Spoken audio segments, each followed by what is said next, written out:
is in the hospital, and I have not seen or spoken with him in 3 years. I'm here because my mom called to tell me that he's dying. I'm not alone. I've brought the hospital chaplain with me for support because I know that chaplains are trained to deal with difficult situations outside of religion.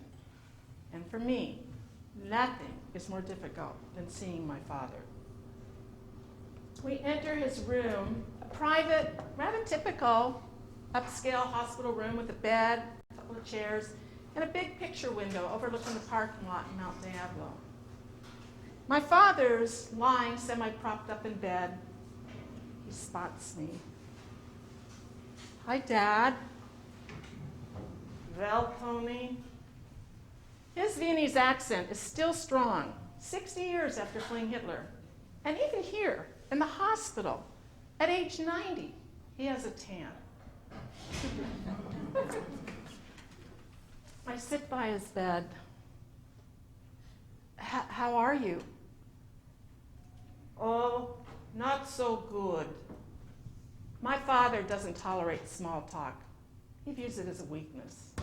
He admires people who get to the point. So I look back at the chaplain and I get to the point. You know, Dad, I don't know why God has made it so hard for us to get along. I don't know what God has to do with it. I've loved you. I just couldn't function around you. And I needed to take care of myself. Well, I hope you won't mind, but I'm leaving most of my money to charity. I don't mind. It's yours to do with as you wish, and you've been very generous to me. And I mean what I say. He's been extremely generous to me financially during my life, as long as we were speaking. And just then, the doctor and my mother enter, and the doctor begins talking about my father's imminent dying. But I don't hear much of what he's saying because I'm crying and I'm just thinking, how the hell am I going to survive the coming weeks or maybe months of my dad still being alive? I want to be there for my mom, so I'm going to have to see him more. And I see the doctor keep glancing at me, and I'm sure he thinks I'm a bereaved daughter, grief-stricken at the thought of losing her father.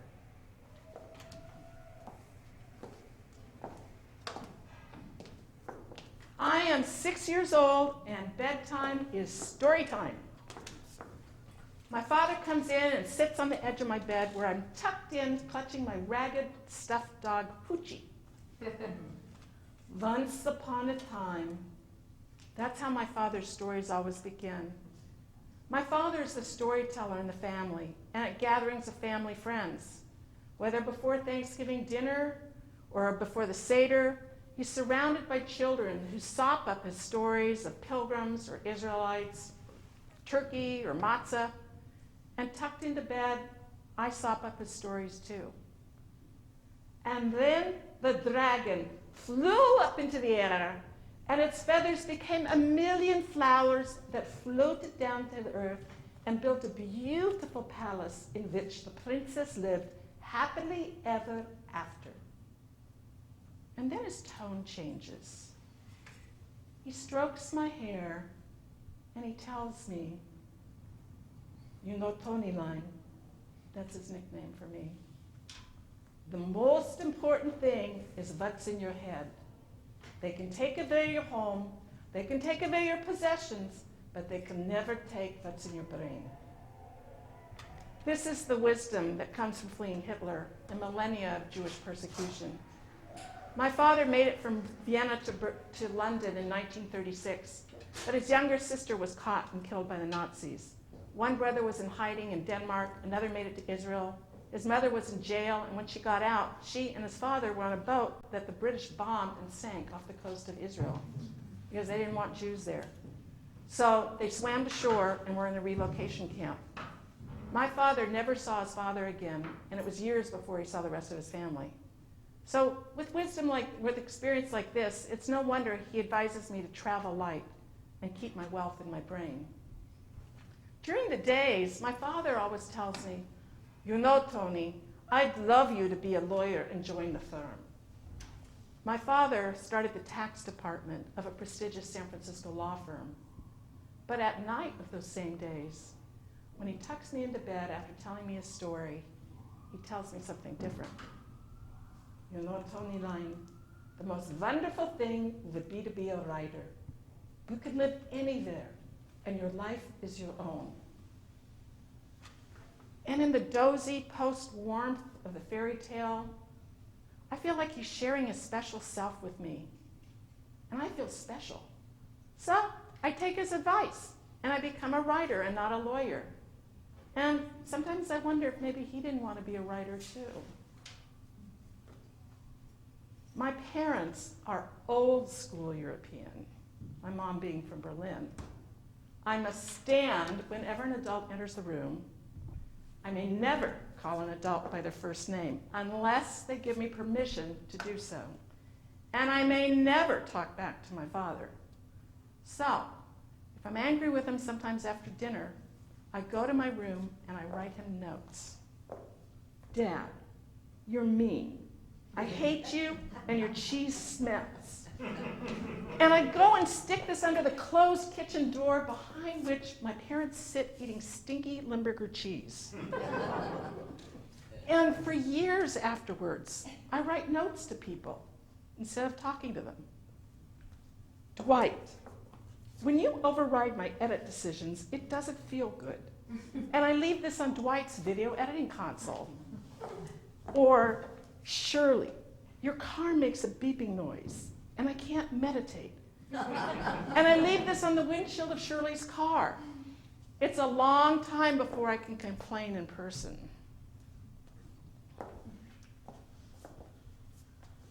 Your dad is such a fox, says my teenage girlfriends. The thought of my girlfriend saying these things about a man around whom I feel insecure is jarring to me. My friends call him debonair. Charming accent. He has a tan like George Hamilton. And sometimes, when I'm not in school, my father takes me to work with him in the Bank of America building. He strides along Stockton Street in his crisp seersucker jacket, parting the crowd like a ship's bow parting the seas. And I'm bobbing along with him like a dinghy in his wake. And sometimes I worry people will think I'm his mistress. My father lacks the air of fatherly pride. He has the air of a man whose own stature grows from the attachment of an attractive young woman. In this case, me. And my father's sense of self does seem to wax or wane in relation to my achievements. I must keep producing for him to feel okay. I got an A in algebra, Dad. What about history? I got a raise at work, Dad. What about the benefits? And finally I tell him, you know, Dad, I have all these successes, but in your mind, they never amount to anything. My bank account with you is always on zero. When I'm 8, my father explains to me compound interest. When I'm 10, he takes me to the cellar and pokes behind stored skis, boots, poles into the ground beneath the post and shows me where he hides gold coins in case we ever need them. My father grew up poor. His family scavenged for cigarette butts and used the tobacco to trade for food with people in the countryside. Eventually they had a store and did okay, but my father's never forgotten what it is like to be poor. He knows that having money gives you some power, a voice, and some independence. And he wants these things for me. Privacy, not so much. When I'm 16, I come home to find my father standing in my bedroom having read my diary. What is this you say about me? I can't believe this is what you think of me. Dad, you read my diary? After all I do for you, this is what you think about me. No apology for breaching my privacy, just indignation at my private thoughts. Thoughts such as, I wish Mr. Beekman were my father. He says spaghetti instead of spaghetti. And he plays football. My father bounces a ball off his head in the driveway, and he tells me it's from a game called soccer. But nobody I know has ever heard of this game. And he looks like a trained SEAL. And I'm tired of him telling me to be nice to my mom because she had it hard as a refugee. And I'm tired and scared of how sad he gets at the mention of his sister who died. And I don't like it when my mom tells him, don't talk about it. I feel like I'm responsible for their happiness. And I don't want the job. I want to be a child, not an adult. And for a while after the diary incident, our dinners are frosty. But then things return to normal.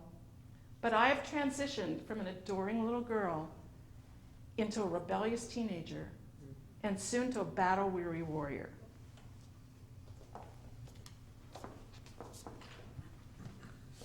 I'm older and living and working in Los Angeles. It's 6:30 in the morning, and the phone wakes me up. Hello? Toni, buy Mellon Bank. It's Dad with a stock tip. No good morning or how are you, just financial advice. So I buy the stock and I pass the tip along to my friends and we all make money. I sell my first article to the Santa Monica Evening Outlook for $25. You're working for that little money? My father's upset. He's worried about my financial future, but I think he's also embarrassed that for him, a man who makes hundreds of dollars an hour for his advice, his daughter's working for what he views as chump change. My boyfriend at the time, a TV writer, tells me proudly, you just paid for your groceries by writing. I go home for a visit, and my father hands me some documents to sign. Oh, okay, what is this, I say, and I look at it. Just sign it, Toni. I would think a lawyer would be happy his daughter reads a contract before signing it. But my father views it as a challenge.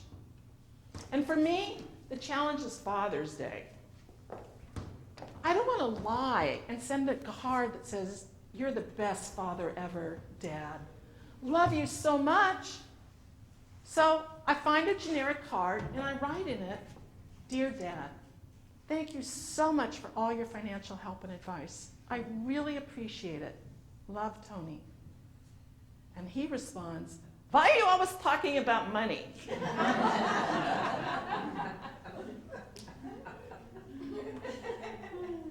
So I'm thinking of moving back to the Bay Area where my parents live, and I go to see my rabbi for advice. He's a rather hip young rabbi in a sports coat and slacks, and he invites me into his study. You know, Rabbi, I've talked to you about my father before, but my mom was a refugee too.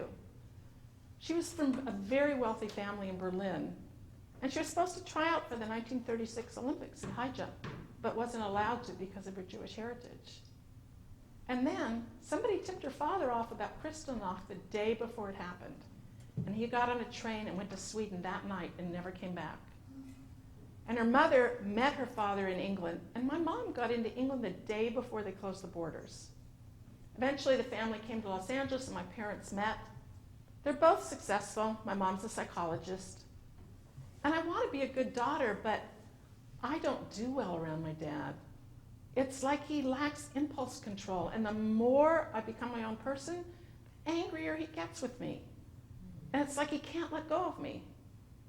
And I know the Torah says, honor your mother and father, but how do I do that and be my own person? I'm really scared of moving home. The rabbi sits and thinks, and I'm going, he must think I am just the shittiest daughter. And I can imagine him telling me, you know, your parents have been through a lot, and you just need to be patient with them. You just need to be compassionate. And finally, he looks at me and he says, you know, Pacific Bell has a special ringer you can attach to their phone number. So when they call, you know it's them, and you can choose not to answer the phone.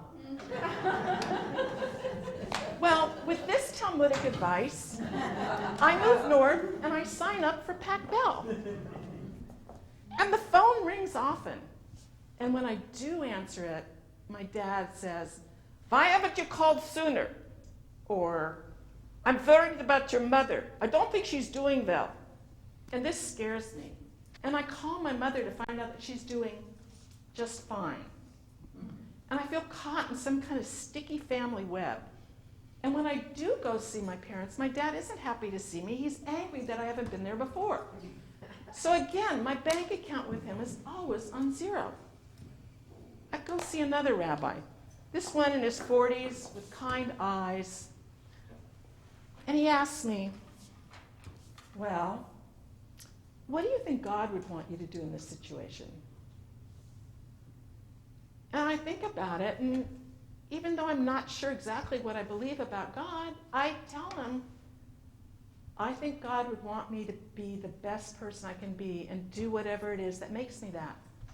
So I'm of the most use to the most people. And when I'm around my father, I'm useless. I'm completely miserable. And with that, I cut all contact with my father. And it's like for the first time in my life, a cloud that was hanging over me lifts. And I feel the sun on my face. Life is good. I sleep great. I see my mom once a month. We have lunch together. And I let her know I'm not open to discussing my dad, and she goes along with it. And she and I grow a lot closer. And sometimes I feel badly about telling people about my situation because it seems to reek of bad daughter. But in time, I meet more people with difficult parents who've made similar choices. And I come to see my decision as one of good mental health, not bad character. And so we come to my mom calling me and my dad being in the hospital facing his death. Well, the first thing my dad does, he goes home into hospice. And when he's home, the first thing he does is call a stockbroker. Then he hires a secretary to come to the house to work with him. And I drive the 45 minutes to see him once or twice a week, and we sit together. And on one occasion, he holds his arm out to me and shows me how he's tied to an IV line and attached to a machine. And he tells me, "Look, Toni, I'm in a golden cage." And I get that he understands his money and power have no more say now. He's trapped in a spacious home amidst the Danish modern furniture, overlooking the golf course, a game he's never played. It's now mid-November, and he could detach himself from the machine, and he would die within a week. But he doesn't want to do this till January 1st, because the tax code will change. And his estate will save money. And why should the government get his money? And I begin to wonder if he's waiting for the Dow to hit a new high before he dies. He's always told me, buy low, sell high. And what is dying if not the ultimate sale? On another occasion, I take his hand, and we just sit there and hold hands together. And we do this on subsequent visits, and then one day he looks at me and he says, "You know, Toni, I feel I spent too much time focused on making money and not enough with you kids." I feel you spent time with me. You told me stories. I became a writer. And I mean when I say he took me to bookstores, his influence on me is undeniable. Well, I don't know. And his voice trails off. And then he looks at his watch. "Well, my secretary is coming. I guess you better go." So much for regrets, I think. And I realize people die pretty much as they live. It's a cold and wet and rainy December afternoon. My father's lying propped up in the hospital bed in his room at home, and I'm sitting with him and we're holding hands. And the rain breaks the silence, but it's not a heavy silence. And I'm crying. And I feel my father take my hand and bring it to his lips and kiss it. And I hear him say, "You look beautiful." And I raise my tear-stained face to him, and he's looking directly at me. And for the first time ever, his eyes are unguarded and completely open and lacking of judgment. And there's a light that seems to come out of them that fills the room. And then I get it.